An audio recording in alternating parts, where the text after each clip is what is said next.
أعوذ بالله السميع العليم من الشيطان الرجيم من همزه ونفخه ونفثه ومن الناس من يعجبك قوله في الحياة الدنيا ويشهد الله على ما في قلبه وهو ألد الخصام. اور لوگوں میں سے کچھ لوگ ہیں، وَمِنَ النَّاسِ اور لوگوں میں سے کچھ بعض ایسے ہیں، مَن يَقُولُ مَن يُعْجِبُكَ قَوْلُهُ کہ جس کی بات آپ کو اچھی لگتی ہے فی الحیات الدنیا دنیاوی زندگی میں، وَيُشْهِدُ اللَّهَ عَلَى مَا فِي قَلْبِهِ اور وہ اللہ کو گواہ بناتا ہے اس پر جو اس کے دل میں ہے، وَهُوَ أَلَدُّ الْخِصَامِ حالانکہ وہ سخت جھگڑالو ہے، وَإِذَا تَوَلَّى اور جب وہ پیٹھ پھیر جاتا ہے یا جب وہ والی بنتا ہے، سعی تو کوشش کرتا ہے فی الارض زمین میں، لیفسد فیہا اس میں فساد مچانے کی، ویہلک الحرث والنسل اور کھیتی اور نسل کو برباد کرنے کی، واللہ لا یحب الفساد اور اللہ فساد کو پسند نہیں کرتا، وَإِذَا قِيلَ لَهُ اتَّقِ اللَّهَ اور جب اس کو کہا جائے کہ اللہ سے ڈر جا، أَخَذَتْهُ الْعِزَّةُ بِالْإِثْمِ تو اس کو پکڑتی ہے اس کی عزت گناہ کے ساتھ، گناہ پر، فَحَسْبُهُ جَهَنَّمْ تو اس کو جہنم کافی ہے، وَلَبِئْسَ الْمِہَادُ اور یقیناً وہ برا ٹھکانہ ہے۔ پیچھے اللہ سبحانہ و تعالیٰ نے دو طرح کے لوگوں کا ذکر کیا کہ ایک تو وہ لوگ ہیں جو دنیا کے طلبگار ہیں، دنیا ہی چاہتے ہیں، کہتے ہیں ربنا آتنا فی الدنیا، اللہ ہمیں دنیا کے اندر ہی دے دے، یہ وہ لوگ ہیں کہ ان کے لیے آخرت میں کوئی حصہ نہیں۔ اور دوسرے وہ لوگ جو دنیا کی بھی بھلائی چاہتے ہیں، آخرت کی بھی بھلائی چاہتے ہیں، کہتے ہیں ربنا آتنا فی الدنیا حسنہ وفی الآخرۃ حسنہ وقنا عذاب النار کہ اللہ ہمیں دنیا میں بھی اچھائی اور بھلائی عطا کر، آخرت میں بھی اچھائی اور بھلائی عطا کر، اور جہنم کے آگ کے عذاب سے ہمیں بچا لے۔ تو ان کو دنیا اور آخرت دونوں جہانوں میں ان کی کمائی کا، ان کے اعمال کا صلہ اور نتیجہ ملے گا۔ ان دونوں گروہوں یعنی کافروں کا گروہ جو محض دنیا کا طلبگار ہے، اور اہل ایمان کا گروہ جو اللہ تعالیٰ سے دنیا اور آخرت دونوں کی بھلائی چاہتا ہے، دونوں کا تذکرہ کرنے کے بعد اللہ سبحانہ و تعالیٰ نے تیسرے گروہ کا ذکر کیا ہے، یہ گروہ ہے منافقوں کا۔ اللہ تعالیٰ فرماتے ہیں وَمِنَ النَّاسِ مَن يُعْجِبُكَ قَوْلُهُ فِي الْحَيَاةِ الدُّنْيَا لوگوں میں سے کچھ ایسے ہیں کہ اس کی دنیاوی زندگی کے بارے میں باتیں آپ کو بڑی اچھی لگتی ہیں، یعنی منافق کی یہ صفت ہے کہ دنیا کا اس کو بڑا علم ہے، دنیا کے بارے میں وہ بڑی معلومات رکھتا ہے، بڑی جانکاری رکھتا ہے دنیا کے بارے میں، اور ایسی ایسی معلومات دے گا کہ آپ کو حیران کر کے رکھ دے۔ مَن يُعْجِبُكَ قَوْلُهُ فِي الْحَيَاةِ الدُّنْيَا کہ دنیاوی زندگی کے بارے میں اس کی باتیں آپ کو بڑی اچھی لگتی ہیں، بڑی پسند ہیں، اور آخرت نہ اس کو آخرت کے بارے میں علم ہے، نہ آخرت کے بارے میں وہ بات کرتا ہے، صرف دنیا ہی دنیا کا علم اور اسی کے بارے میں ہی ساری معلومات اس کے پاس ہے۔ ابو ہریرہ رضی اللہ تعالی عنہ کی روایت صحیح ابن حبان وغیرہ میں موجود ہے کہ نبی کریم صلی اللہ علیہ وسلم نے فرمایا کہ اللہ تعالی ہر سخت متکبر، سخت دل اور متکبر آدمی اور بخیل آدمی سے، انتہائی کنجوس، شدید بغض رکھتا ہے، جو بازاروں میں شور شرابہ کرنے والا، بازاروں میں اونچی اونچی آواز سے بولنا، شور شرابہ کرنا، اور رات کو مردار یعنی مردے کی طرح سویا رہتا ہے، اللہ تعالیٰ کی عبادت کے لیے قیام کے لیے نہیں اٹھتا، اللہ سے دعا نہیں کرتا، رات کو مردار اور دن کو گدھا کام کاج میں لگا رہتا ہے، اس کو اور کوئی فکر نہیں، بس کام ہی کام ہے، گدھے کی طرح دن کو کام اور رات مردے کی طرح جو گزارتا ہے، دنیا کے معاملات کا عالم ہے، دنیا کا بڑا علم رکھتا ہے، اور آخرت کے معاملات سے بالکل جاہل ہے۔ اللہ سبحانہ و تعالی ایسے بندے سے شدید بغض رکھتے ہیں جس کی یہ صفات ہو، سخت دل، متکبر، بخیل، کنجوس، رات کا مردہ، دن کا گدھا، آخرت سے جاہل، دنیا کا عالم، دنیا کی معلومات ہے، آخرت کی دین کی معلومات کوئی نہیں، سارا دن دنیا کمانے میں گدھے کی طرح لگا رہتا ہے، آخرت کی فکر کوئی نہیں، اور رات کو بھی آخرت کی فکر کوئی نہیں، مردے کی طرح سویا رہتا ہے، دل اس کا انتہائی سخت ہے، متکبر ہے، اور اپنے آپ کے اندر پھولا نہیں سماتا، بڑا تکبر کرتا ہے، چوڑا ہوتا ہے، اور ہے انتہائی کنجوس، اللہ کے راستے میں خرچ نہیں کرتا۔ فرمایا اللہ سبحانہ و تعالی ایسے آدمی سے شدید بغض رکھتے ہیں، نفرت کرتے ہیں۔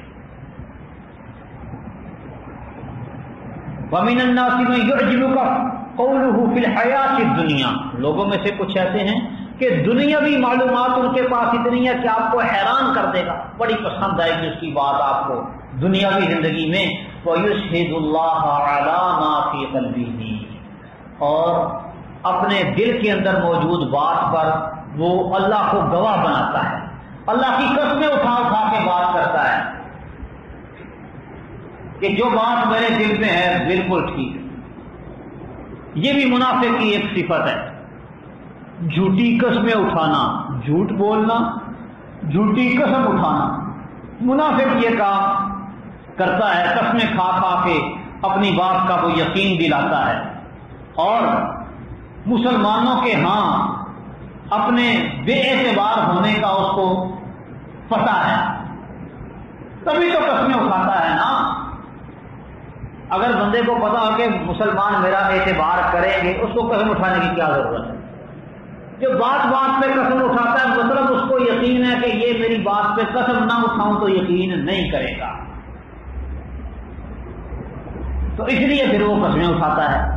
تو منافق کی یہ حالت ہوتی ہے کہ اپنی بات کا یقین دلانے کے لیے وہ قسموں پہ قسمیں اٹھاتا چلا جاتا ہے، وہ یشہد اللہ، اور وہ گواہ بناتا ہے اللہ کو، علی ما فی قلبہ، اس چیز پر جو اس کے دل میں ہے، وَهُوَ أَلَدُّ الْخِصَامِ، حالانکہ وہ سخت جھگڑالو ہے۔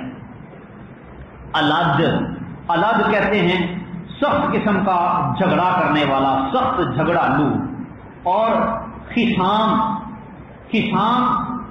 اس کا معنی بھی ہے لڑائی کرنا،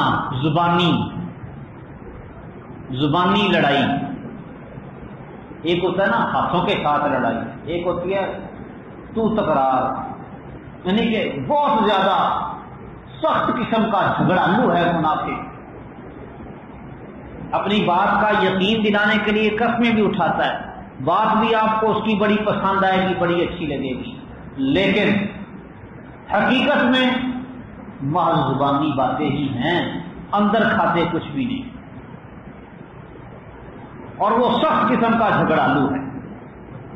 نبی کریم صلی اللہ علیہ وسلم نے منافق کی 4 نشانیاں بتائی اور فرمایا کہ جس میں یہ 4 نشانیاں ہوں، کان منافقاً خالص منافق ہوگا، اور جس میں ان میں سے ایک علامت ہوگی تو اس میں نفاق کی ایک علامت، کیا اذا حدث کذب، بات کرتا ہے تو جھوٹ بولتا ہے، وَإِذَا عَاهَدَ غَدَرَ، وَإِذَا وَعَدَ أَخْلَفَ، عہد کرتا ہے، وعدہ کرتا ہے تو غدر کرتا ہے، وعدے کی خلاف ورزی کرتا ہے۔ وَإِذَا اؤْتُمِنَ خَانَ، اس کو امانت دی جائے تو اس میں خیانت کرتا ہے۔ وَإِذَا خَاصَمَ فَجَرَ، جب لڑائی جھگڑا ہو، تو تکرار ہو تو پھر گالیاں نکالتا ہے۔ یہ منافق کی صفت ہے، لڑائی جھگڑا کرنا اور پھر بد زبانی کرنا، بد کلامی کرنا، گالیاں نکالنا۔ وَإِذَا تَوَلَّى سَعَىٰ فِي الْأَرْضِ لِيُفْسِدَ فِيهَا، جب وہ پھر جاتا ہے، پیٹھ پھیر کے چلا جاتا ہے، یعنی جب گفتگو ہوتی ہے تو پھر وہ اپنے آپ کو بڑا پرامن اور بڑا اچھا ظاہر کرتا ہے، قسمیں اٹھا اٹھا کے اپنی صفائیاں دیتا ہے، لیکن جب مجلس برخاست ہوتی ہے، اٹھ کے جاتا ہے تو پھر اس کے کرتوت کالے ہی ہوتے ہیں۔ پھر اس کی کوشش کیا ہوتی ہے؟ لیفسد فیہا، زمین میں فساد مچانے کی، کھیتی اور نسل کو تباہ کرنے کی، یہ اس کی کوشش ہوتی ہے۔ دوسرا معنی ہے تولا کا، والی بننا، والی یعنی جب معاملہ اس کے ہاتھ میں آ جائے، کوئی اختیارات اس کو مل جائیں تو پھر اس کی اچھائیاں ساری ختم ہو جاتی ہیں، پھر وہ فساد ہی فساد مچاتے ہیں۔ اور خوارج کے اندر بھی یہ نشانی پائی جاتی ہے، خارجیوں میں بھی۔ نبی کریم صلی اللہ علیہ وسلم نے ان کے بارے میں بھی فرمایا تھا کہ یحسنون القول ویسیئون الفعل، باتیں بڑی اچھی کریں گے، کرتوت گندے ہوں گے۔ یقولون من خیر قول البریہ، مخلوق کی سب سے اچھی بات ان کی زبان پر ہوگی، باتیں بڑی اچھی، نعرے اعلیٰ، سلوگن بہت عمدہ، شعار ماسٹو جو اپنا وہ بیان کرتے بڑا اچھا ہوا، لیکن کرتوت بالکل گندے۔ یہ پرانی باتوں کو چھوڑیں، حالیہ واقعات آپ کے سامنے۔ اب دعویٰ کیا ہے؟ خلافت کا قیام، یا شریعت لائیں گے یا شہادت پائیں گے، شریعت یا شہادت کا نعرہ ہے۔ لفظ بڑے اچھے ہیں، نعرہ بڑا اچھا ہے، دعوے بڑے خوب ہیں، لیکن کام کیا ہے؟ دیکھ لیں جہاں پر بھی یہ لوگ غالب آئے انہوں نے کیا کیا ہے۔ خوارج کا ایک گروہ ہے، انہیں کہتے ہیں قعدیہ۔ قعدیہ یہ وہ گروہ ہوتا ہے جو حکمرانوں کے ساتھ مسلح لڑائی نہیں کرتا، لیکن قلم سے، زبان سے، بہرحال وہ مسلمان حاکموں کے خلاف ہی ہوتا ہے، اور حکام کے خلاف لڑنے والوں کی خفیہ معاونت بھی کرتا ہے، جس طرح ہمارے یہاں جماعت اسلامی اور عرب میں الاخوان المسلمون ایک ہی ہے۔ اب الاخوان المسلمون کی حکومت آئی مصر میں، نعرے ان کے کیا تھے؟ وہ سب کے سامنے، اور پھر انہوں نے کیا کیا؟ وہ بھی سب کے سامنے۔ شریعت شریعت شریعت کی رٹ لگائی ہوئی تھی۔ جب حکومت ملی تو سعودیہ نے کہا اب تمہیں حکومت مل گئی ہے، اسلامی حدود وہ نافذ کر دو، قوانین اسلامی سزائیں نافذ کرو۔ کہتا ہے ابھی اس کا ٹائم نہیں آیا، اور رابطے تعلقات خفیہ معاہدے ایران کے ساتھ، اسرائیل کے ساتھ۔ اب تو سارا کچھ منظر عام پہ آ گیا ہے، ڈھکا چھپا رہا نہیں۔ تو ان کرتوتوں کی وجہ سے وہ سیسی کی حمایت کی سعودیہ نے اور ان کا تختہ الٹا۔ دوسری طرف جو ظاہری لڑائی کرنے والا گروہ ہے خوارج کا، القاعدہ، داعش، جبہت النصرہ وغیرہ وغیرہ، سارے ان کے کام دیکھ لیں۔ داعش کو ہی لے لیں، ایک دعویٰ کیا ہے؟ شریعت شریعت شریعت۔ اچھا، جن علاقوں پہ قابض ہوئے وہاں پہ کیا کیا ہے؟ شریعت کا بیڑا غرق، سارے کام ہی غیر شرعی۔ بس وہ خونخوار بنے ہوئے ہیں اور کاٹتے جا رہے ہیں، قتل کرتے جا رہے ہیں، قتل کرتے جا رہے ہیں، یہ کام مسلسل جا رہے ہیں اور کام ہی کوئی نہیں، اور قتل کرنے کے بھی ایسے طریقے جو شریعت میں حرام ہیں۔ وَإِذَا تَوَلَّى سَعَىٰ فِي الْأَرْضِ لِيُفْسِدَ فِيهَا وَيُهْلِكَ الْحَرْثَ وَالنَّسْلَ وَاللَّهُ لَا يُحِبُّ الْفَسَادَ۔ جب یہ والی بنتا ہے، اس کے ہاتھ میں اقتدار اختیارات آتے ہیں، تو اس کی کیفیت کیا ہوتی ہے؟ کوشش کرتا ہے زمین میں فساد مچانے کی، کھیتی کو اور نسل کو تباہ و برباد کرنے کی کوشش کرتے ہیں۔ واللہ لا یحب الفساد، اللہ فساد کو پسند نہیں کرتا۔ یہ آپ کے پاکستان میں ٹی ٹی پی نے کیا کیا ہے؟ ٹی ٹی پی تھوڑی سی، وہ ریمنڈ ڈیوس نے اس کو کھڑا کیا تھا ٹی ٹی پی کو۔ پہلے وہ مولوی بن کے آیا رہا ہے ایک طویل عرصے تک، اور امام بنا رہا ہے، خطیب بنا رہا ہے، پٹھان بن کے، اور ساری پشتو بہترین بولتا تھا۔ جب وہ آئی ایس آئی نے اس کا گھیراؤ کیا، وہ بھاگ نکلا دبئی کے راستے سے واپس۔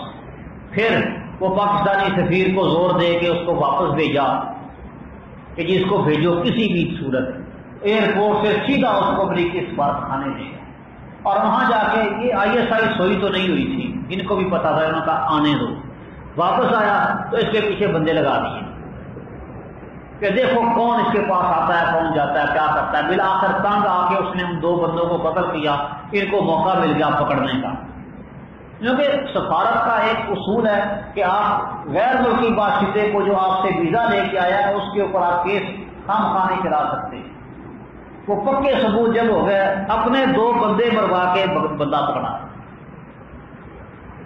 اور پکڑ کے اس سے پھر سارے راز اگلوائے اور پھر کاروائیاں ساری کی۔ پر اس نے یہ جب وہ پٹھان بن کے کوئی 20-25 سال وہاں رہا ہے، تو اس نے محنت کر کے یہ کام کیا ہے ٹی ٹی پی کو کھڑا کرنے کا۔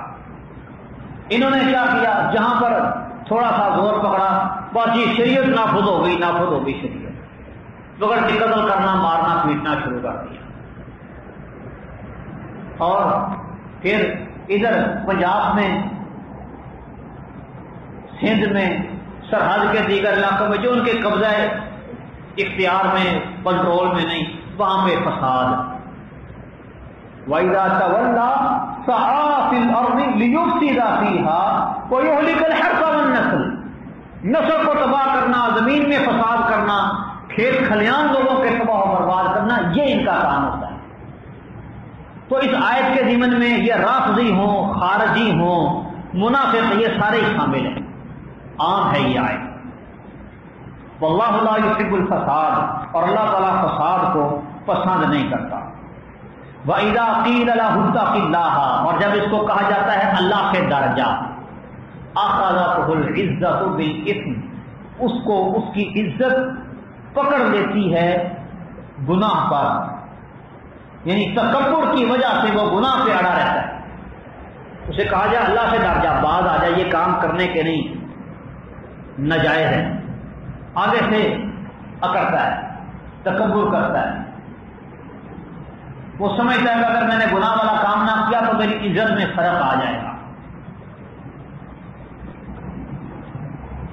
کئی لوگ ہیں ایسے، گناہ والے کام سے منع کیا جائے تو وہ سمجھتے ہیں کہ شاید میری عزت خراب ہو جائے گی اگر میں نے گناہ کا کام نہ کیا۔ ہمارے معاشرے میں یہ جتنا یہود و نصارہ کا کلچر ہے، ان کی ثقافت، وہ کیا ہے؟ لوگ سمجھتے ہیں کہ اس میں ہمارے لیے عزت ہے، اور ان کو منع کیا جائے یہ کام چھوڑ دو تو پھر سمجھتے ہیں کہ ہماری بےزتی ہو جائے گی۔ وضع میں تم ہو نصارہ، تمدن میں یہود، ہندوؤں والا تمدن ہنود والا، اور وضع قطع عیسائیوں والی، یہ مسلمان ہیں جنہیں دیکھ کے شرمائیں گے۔ وَإِذَا قِيلَ لَهُ اتَّقِ اللَّهَ، جب اس کو کہا جاتا ہے اللہ سے ڈر جا، أَخَذَتْهُ الْعِزَّةُ بِالْإِثْمِ، اس کا تکبر اس کو گناہ پر ابھارتا ہے، اس کی عزت اس کو گناہ کرنے پر مجبور کرتی ہے، کہتا ہے میری ناک کٹ جائے گی اگر میں نے یہ کام نہ کیا۔ فَحَسْبُهُ جہنم، تو اس کو جہنم ہی کافی ہے، وَلَبِئْسَ الْمِہَادُ، اور یقیناً وہ بہت برا ٹھکانہ ہے۔ وَمِنَ النَّاسِ مَن يَشْرِي نَفْسَهُ ابْتِغَاءَ مَرْضَاتِ اللَّهِ وَاللَّهُ رَءُوفٌ بِالْعِبَادِ، اور لوگوں میں سے کوئی ایسا بھی ہے کہ من یشری نفسہ، جو اپنے آپ کو بیچ دیتا ہے ابتغاء مرضات اللہ، اللہ کی رضامندی چاہنے کے لیے، واللہ رؤوف بالعباد، اور اللہ تعالی بندوں پر بہت زیادہ نرمی کرنے والا ہے، شفقت کرنے والا ہے۔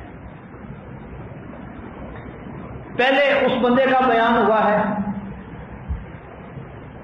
جو دنیا ہی دنیا کے پیچھے بھاگتا ہے۔ اب اللہ نے اہل ایمان کا ذکر کیا کہ وہ دنیا کی خاطر اپنی آخرت برباد کر لیتے ہیں کافر۔ یہ جو مسلمان ہیں اہل ایمان، یہ اپنی آخرت کے حصول کے لیے، آخرت کو بہتر کرنے کے لیے اپنا مال تو کیا اپنی جانیں بھی لٹا دیتے ہیں۔ ان اللہ اشتری من المؤمنین، اللہ تعالیٰ فرماتے ہیں اللہ نے مومنوں سے خرید لیا ہے انفسہم و اموالہم، کیا خریدا ہے؟ ان کی جانیں بھی خرید لی، ان کا مال بھی خرید لیا ہے، اور دے گا کیا بدلے میں؟ بِأَنَّ لَهُمُ الْجَنَّةَ، کہ ان کو جنت ملے۔ یہ سودا کیا ہے اللہ نے ایمان والوں سے کہ ان کی جانیں، ان کے مال اللہ کے لیے تو جنت ان کے لیے۔ اللہ کے راستے میں جہاد و قتال کرتے ہیں، قتل بھی ہوتے ہیں، کافروں کو قتل بھی کرتے ہیں، یہ اللہ کا پکا سچا وعدہ ہے، وعدن علیہ حقا۔ تو یہ ان لوگوں کی بات ہے وَمِنَ النَّاسِ مَن يَشْرِي نَفْسَهُ ابْتِغَاءَ مَرْضَاتِ اللَّهِ، اور مسلمان ہجرت کر کے اپنا سارا کچھ چھوڑ کے، جائیدادیں سب کچھ چھوڑ کے مدینے میں آ گئے، کس لیے؟ صرف ایمان کی خاطر۔ وَمِنَ النَّاسِ مَن يَشْرِي نَفْسَهُ ابْتِغَاءَ مَرْضَاتِ اللَّهِ، اللہ کو راضی کرنے کے لیے مدینے آ گئے، اپنا سارا کچھ مکہ چھوڑ دیا، کچھ بھی ساتھ نہیں لے کے آئے، صرف ایمان بچا کے آئے۔ اور جو انصار تھے ان کا پھر کردار وہ بھی بڑا عجیب رہا کہ وہ آئے ہوئے مہاجرین کو اپنا سارا کچھ دے دیا، یہ ہماری جائیدادیں ہیں، ٹھیک ہے مواخات ہو گئی ہے، بھائی بن گئے ہو، اب اس میں سے آدھا تمہارا۔ مقصد کیا ہے؟ ابتغاء مرضات اللہ، اللہ کی رضامندی۔ واللہ رؤوف بالعباد، اور اللہ تعالی بندوں پر بہت زیادہ نرمی کرنے والے ہیں۔ کچھ لوگ یہ کہتے ہیں کہ صہیب رضی اللہ تعالی عنہ کے بارے میں یہ آیت نازل ہوئی ہے، وَمِنَ النَّاسِ مَن يَشْرِي نَفْسَهُ ابْتِغَاءَ مَرْضَاتِ اللَّهِ، وہ سارا کچھ چھوڑ چھاڑ کے آ گئے تھے، لیکن حقیقت یہ ہے کہ سارے صحابہ کرام کا ہی یہ حال تھا، سب کی ہی یہی کیفیت، یہی عالم تھا۔ یہ مختلف قسم کے جو گروہ ہیں، ان سب کا تذکرہ کرنے کے بعد اب اللہ سبحانہ و تعالی نے اہل ایمان کو خطاب کیا، فرمایا یا ایھا الذین آمنوا ادخلوا فی السلم کافہ، اے وہ لوگو جو ایمان لائے ہو، ادخلوا داخل ہو جاؤ، فی السلم اسلام میں، کافہ پورے کے پورے، وَلَا تَتَّبِعُوا خُطُوَاتِ الشَّيْطَانِ، اور شیطان کے قدموں کی پیروی نہ کرو، إِنَّهُ لَكُمْ عَدُوٌّ مُّبِينٌ، یقیناً وہ تمہارے لیے واضح دشمن ہے، فَإِن زَلَلْتُمْ، پھر اگر تم پھسل جاؤ، مِن بَعْدِ مَا جَاءَتْكُمُ الْبَيِّنَاتُ، اس کے بعد کہ تمہارے پاس واضح دلیلیں آ گئیں، فَاعْلَمُوا، تو جان لو، أَنَّ اللَّهَ عَزِيزٌ حَكِيمٌ، یقیناً اللہ تعالی بڑا غالب اور خوب حکمت والا ہے۔ اہل ایمان کو حکم دیا جا رہا ہے کہ ایمان میں پورے پورے داخل ہو جاؤ، یہ نہیں کہ جو بات دین کی پسند آئی وہ مان لی اور جو پسند نہ آئی چھوڑ دی، جس کو کہتے ہیں میٹھا میٹھا ہپ ہپ اور کڑوا کڑوا تھو تھو۔ وہ کام نہ ہو۔ افتؤمنون ببعض الکتاب وتکفرون ببعض، کیا تم اللہ تعالیٰ کی کتاب میں سے بعض پر ایمان لاتے اور بعض کا انکار کر دیتے ہو؟ یاد رکھنا، فما جزاء من یفعل ذلک منکم الا خزی فی الحیاۃ الدنیا، تم میں سے جو بھی ایسا کام کرے گا کہ اللہ کی شریعت میں سے آدھی مانے اور آدھی نہ مانے، جو جی چاہا مان لی، جو جی چاہا چھوڑ دی، جو بندہ ایسا کرے گا اس کو دنیا میں رسوائی ملے۔ وَيَوْمَ الْقِيَامَةِ يُرَدُّونَ إِلَىٰ أَشَدِّ الْعَذَابِ، اور قیامت کے دن ان کو سخت ترین عذاب سے دوچار کیا جائے گا۔ وَمَا اللَّهُ بِغَافِلٍ عَمَّا تَعْمَلُونَ، اور جو تم عمل کرتے ہو اللہ تعالیٰ اس سے غافل نہیں ہے۔ اب کئی لوگ مسلمان ہوئے لیکن ان کا تمدن غیر مسلموں والا تھا۔ اس طرح ہمارا معاشرہ دیکھ لیں، ہندوؤں کے ساتھ رہنے کے بعد ہندو مسلمان ہوئے اور ابھی تک وہ مسلمان ہو جانے، بلکہ نسل در نسل اب تو مسلمانی چل رہی ہے، پھر بھی وہ ہندوؤں والا جو کلچر ہے، ان کا جو تمدن اور ثقافت ہے وہ ساتھ ساتھ چل رہا ہے۔ رسم و رواج، شادی بیاہ کے، خوشی غمی کے، وہ ہندوانہ طریقے میں چل رہے ہیں۔ وہ گیتا پڑھتے تھے، یہ قرآن خوانی کر لیتے ہیں، اتنا فرق ہے، باقی کام وہی کے وہی۔ تو اللہ سبحانہ و تعالیٰ ایسے لوگوں کو خطاب کرتے ہیں کہ ادخلوا فی السلم کافہ، اسلام میں پورے داخل ہو جاؤ، یعنی کہ نماز روزے کی تو پابندی کر لی، معیشت یہودیوں والی، کلچر عیسائیوں والا، یہ کام نہ ہو، بلکہ عبادات بھی اسلام سے لینی ہے، عقیدہ بھی اسلام سے لینا ہے، تہذیب و ثقافت کو بھی اسلام والی لینی ہے، مکمل طور پہ پورے کے پورے اسلام کے اندر داخل ہو جاؤ، اور جو پچھلے طریقے ہیں یہود و نصارہ کے، حزبوں کے، سکھوں کے، وہ چھوڑ دو، وہ تمہارے شایان شان نہیں اسلام لانے کے بعد۔ هل ينظرون الا ان يأتيهم الله في ظلال من الغمام والملائكة وقضي الامر وإلى الله ترجع الامور۔ هل ينظرون، نہیں وہ انتظار کرتے، الا مگر ان يأتيهم الله، اس بات کا کہ اللہ تعالیٰ ان کے پاس آ جائے، فی ظلال من الغمام، بادلوں کے سائے میں، والملائکۃ، اور فرشتے بھی، وقضی الامر، اور معاملہ پورا کر دیا جائے، قصہ تمام ہو جائے، وإلی اللہ ترجع الامور، اور اللہ کی طرف ہی سارے معاملات لوٹائے جاتے ہیں۔ اسلام کا بنیادی عقیدہ نبی کریم صلی اللہ علیہ وسلم کو اللہ کا سچا نبی اور رسول ماننا، اور رسول کریم صلی اللہ علیہ وسلم کی نبوت اور رسالت کی تصدیق کر کے آپ کو سچا نبی رسول مان کے جو باتیں غیب کے بارے میں آپ بتاتے ہیں ان پر یقین رکھنا اور ایمان لانا، یہ اسلام کا بنیادی عقیدہ ہے۔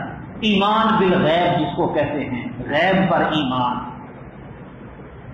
تو اس غیب کے اندر فرشتوں پر ایمان، آخرت، جنت، جہنم، قبر و برزخ کی زندگی، تقدیر،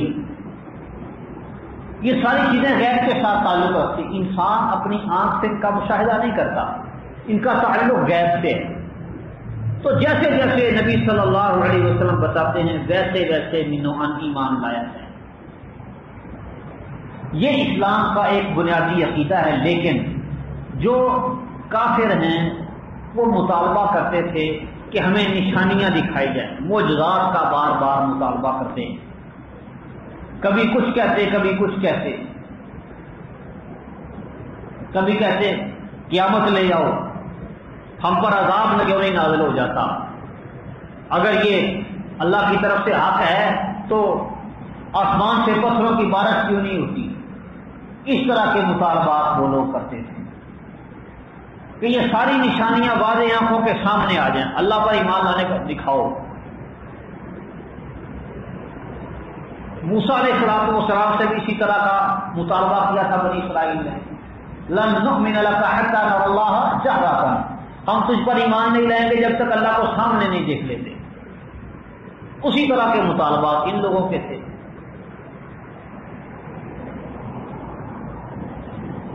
اسی طرح فرشتوں کو دیکھنے کا مطالبہ کرتے تھے۔ تو اللہ سبحانہ و تعالیٰ نے کچھ معجزات اور نشانیاں وہ دکھائیں، اور یہ جو بڑے بڑے مطالبے یہ کرتے تھے بڑی نشانیوں کے، یہ نہیں دکھائے۔ کیوں؟ اللہ تعالیٰ کا یہ اصول اور قانون ہے کہ جب یہ نشانیاں سامنے آ جائیں تو پھر ایمان لانے کا کوئی فائدہ نہیں ہوتا، پھر ایمان لانا کام نہیں آتا۔ اللہ تعالیٰ تو غیب کی باتیں بتاتا ہے، کیوں؟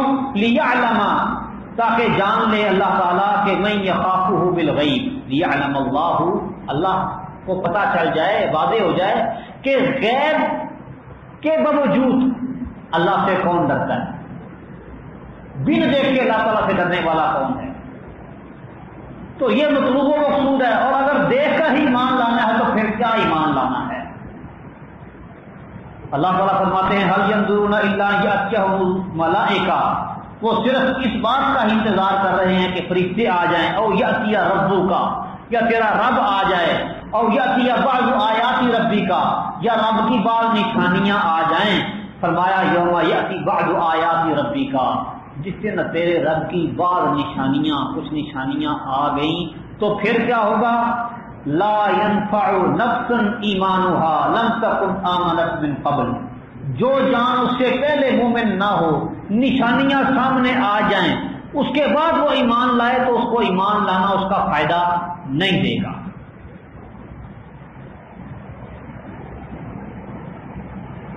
تو اس لیے اللہ سبحانہ و تعالیٰ نے فرمایا هل ينظرون الا ان يأتيهم الله في ظلال من الغمام، یہ بادلوں کے سائے میں اللہ کے آنے کا انتظار کرتے ہیں اور فرشتوں کے آنے کا، تو اور چاہتے ہیں کہ ان کا کام تمام ہو جائے۔ وَإِلَى اللَّهِ تُرْجَعُ الْأُمُورُ، اور امور سارے کے سارے سب کام اللہ کی طرف ہی لوٹائے جاتے ہیں۔ اب اللہ سبحانہ و تعالیٰ کی صفت تو ہے کہ اللہ عرش پر مستوی ہے، اللہ تعالیٰ کا زمین اور آسمان دنیا پر نزول بھی ہوتا ہے۔ وہ کہتے تھے کہ اللہ آسمان دنیا تک آتا تو بادلوں سے نیچے تک کیوں نہیں آتا؟ ہم بھی دیکھیں اللہ ہے۔ اب مسلمانوں میں سے بھی کچھ گروہ ایسے پیدا ہوئے جنہوں نے اللہ سبحانہ و تعالیٰ کی ان صفات کا انکار، کافر نہیں نہ مان رہے تھے اللہ تعالیٰ کی ان صفات کو، تو وہ اس طرح کے مطالبہ وہ ان کا تھا کیا کرتے تھے۔ اب مسلمانوں سے بھی کوئی گروہ ایسے ہیں جو کہ یا تو اللہ تعالیٰ کی صفت کا انکار ہی کر دیتے ہیں، ہے ہی کوئی نہیں۔ کچھ گروہ ایسے ہیں اپنے آپ کو مسلمان کہلوانے والے جو کیفیت بیان کرتے ہیں، کیفیت کیسے اللہ اس پر مستوی، کیسے مستوی ہے، اس کو کہتے ہیں تکییف۔ وہ کیفیات بیان کرنا شروع کر دیتے ہیں، وہ بھی گمراہ ہے۔